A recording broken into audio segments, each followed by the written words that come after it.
Kekurangan yang pertama dari AMD Ryzen 7000 series adalah tidak adanya peningkatan core dari generasi Ryzen sebelumnya. Nah, seperti yang kalian lihat pada tabel ini, itu jumlah core-nya masih tetap sama seperti generasi Ryzen sebelumnya. Tidak ada mengalami peningkatan, bahkan satu core sekalipun itu tidak ada. Nah, ini mengindikasikan bahwa ini merupakan generasi penerus, tapi kenapa tidak ada mengalami peningkatan sama sekali? Padahal seharusnya kalau ini memang generasi penerus dari sebelumnya, minimal ada satu jumlah core yang mengalami peningkatan. Tetapi ini tidak sama sekali.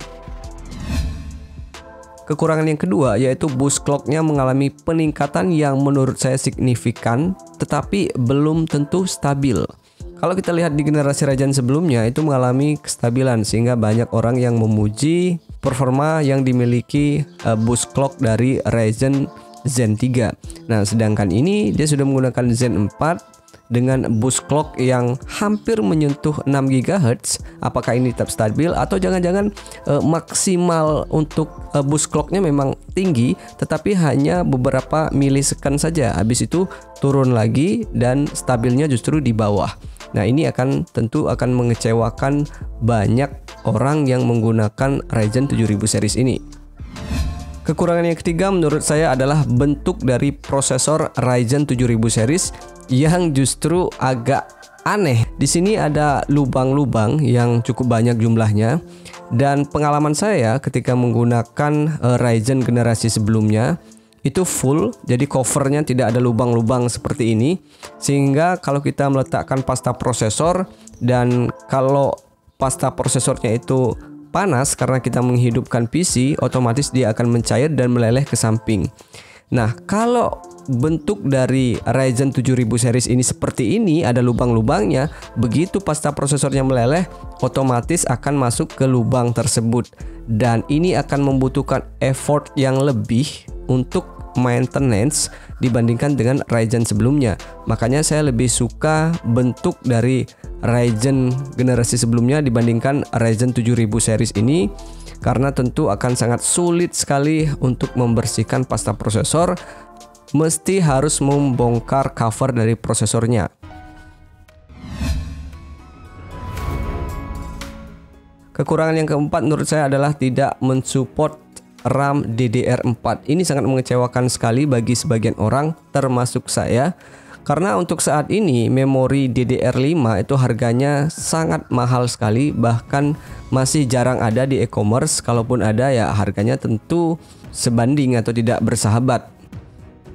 Kalau seandainya si prosesor ini masih mensupport memori DDR4, tentu kita masih bisa menggunakan memori kita yang sebelumnya. Jadi upgrade-nya nggak sekalian. Sudah kita upgrade prosesor, upgrade motherboard, harus upgrade RAM pula. Jadi membutuhkan cost yang lebih banyak, sehingga banyak mengecewakan sebagian orang. Nah, jadi itu adalah beberapa kekurangan dari AMD Ryzen 7000 series menurut saya. Apakah kalian punya pendapat lain? Silahkan komentar saja di kolom komentar di bawah. Sekarang saya akan bahas dari segi kelebihan supaya balance. Jadi tidak hanya bahas kekurangannya saja, karena nanti cenderung diskriminatif.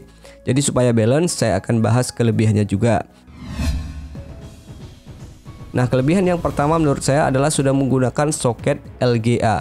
Ini merupakan peningkatan yang sangat signifikan menurut saya dari AMD. Karena selama ini dari AMD generasi 1 sampai generasi AM4 itu semuanya menggunakan soket yang biasa. Dan baru kali ini AMD menggunakan soket LGA, di mana soket ini memiliki cover sehingga akan membatasi antara pasta prosesor dengan cooling, dan itu akan membuat ketika kita mencopot cooling tidak menempel dengan erat di prosesor. Nah, ini akan mencegah terjadinya prosesor kita itu mengalami pin yang bengkok. Kelebihan yang kedua yaitu kecepatan maksimalnya meningkat. Nah, seperti yang kita lihat pada gambar, memori boostnya meningkat bahkan hampir menyentuh 6 GHz. Ini merupakan sebuah peningkatan yang memang patut kita apresiasi meskipun ini belum diuji apakah peningkatan ini stabil atau tidak. Lalu kelebihan yang berikutnya, yang ketiga, yaitu masih bisa menggunakan cooling dari soket AM4. Nah, ini juga merupakan suatu kelebihan bagi saya karena saya sudah membeli cooling prosesor dari Noctua NHD15 Chrome Black yang harganya cukup mahal, itu masih bisa dipakai di soket AM5 ini. Sehingga saya tidak perlu lagi membeli cooling yang harganya setara dengan Noctua NHD15 ini karena masih bisa dipakai. Kemudian kelebihan yang keempat yaitu support DDR5. Ya, meskipun ini 50-50 ya, bisa kita sebut sebagai kekurangan karena DDR5 masih langka dan DDR5 masih mahal. Tetapi kalau kita lihat secara future teknologi, ini sangat-sangat bagus sekali karena memiliki kecepatan yang lebih kencang dari generasi sebelumnya yaitu DDR4. Kelebihan yang kelima menggunakan Zen 4. Seperti yang kita tahu, generasi dari Zen 3 saja sudah stabil dan mudah-mudahan ini merupakan generasi penerus dari Zen 3 yaitu Zen 4. Ini lebih stabil lagi, mudah-mudahan ya. Kelebihan selanjutnya yaitu PCIe Gen 5. Nah, ini juga 50-50, bisa dikatakan kelebihan, bisa dikatakan kekurangan karena untuk SSD Gen 5 masih jarang ada di e-commerce, kalaupun ada harganya juga mahal. Ini seperti RAM DDR5 juga. Kemudian kelebihan yang ketujuh yaitu sudah menggunakan pabrikasi 5 nanometer yang sebelumnya di generasi Ryzen menggunakan 7 nanometer. Untuk 7 nanometer saja sudah sangat bagus, performanya bagus, efisiensinya, kemudian hemat daya, apalagi ini yang sudah menggunakan 5 nanometer. Harapannya tentu ini lebih hemat daya ketimbang generasi sebelumnya. Nanti kita lihat aja hasil pengujiannya. Lalu kelebihan yang ke-8 yaitu AM5 ini support hingga tahun 2025. Nah, seperti yang kita tahu, bahkan generasi sebelumnya yaitu AM4 itu diklaim sama AMD support sampai tahun 2020. Nyatanya AMD memberikan bonus bahkan bisa support sampai tahun 2022.